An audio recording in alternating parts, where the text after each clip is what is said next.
আমেরিকার president Donald Trump মধ্যপ্রাচ্য সফরে থাকাকালীন সময়ে বৃহস্পতিবার সবচেয়ে বেশি ফিলিস্তিনি হত্যা করেছে ইসরায়েল। ইসরায়েলি প্রতিরক্ষা বাহিনী আইডিএফ এর গতকালের হামলায় এখন পর্যন্ত 143 জনের নিহত হওয়ার খবর পাওয়া গেছে।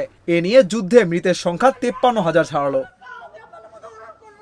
কাতার ভিত্তিক সংবাদ মাধ্যম আল জাজিরার এক প্রতিবেদনে এই তথ্য জানানো হয়। প্রতিবেদনে বলা হয়েছে, বৃহস্পতিবার ছিল ফিলিস্তিনিদের ৭৭তম নাকবা দিবস, যার অর্থ বিপর্যয়। এদিন গাজা জুড়ে চলে ইসরায়েলের আগ্রাসন। জাবালিয়ায় একটি স্বাস্থ্য কেন্দ্রে বোমা হামলায় শিশুসহ নিহত হয় ১৩ জন। এছাড়া গাজার দক্ষিণের খান ইউনিস থেকে মিলেছে হতাহতের খবর। অন্যদিকে বিমান বাহিনী হামলা চালিয়েছে উত্তরাঞ্চলের বেইত লাহিয়াতেও। এসব এলাকায় প্রাণহানির পাশাপাশি বাস্তুচ্যুত হয়েছে অনেকেই।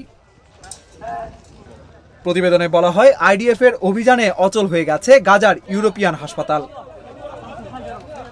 এদিকে জাতিসংঘ বলছে, গাজায় আমেরিকা সমর্থিত ত্রাণ কর্মসূচি বিতর্কিত। সংস্থাটির দাবি, মানবিক নীতি মানতে ব্যর্থ হয়েছে ওয়াশিংটন।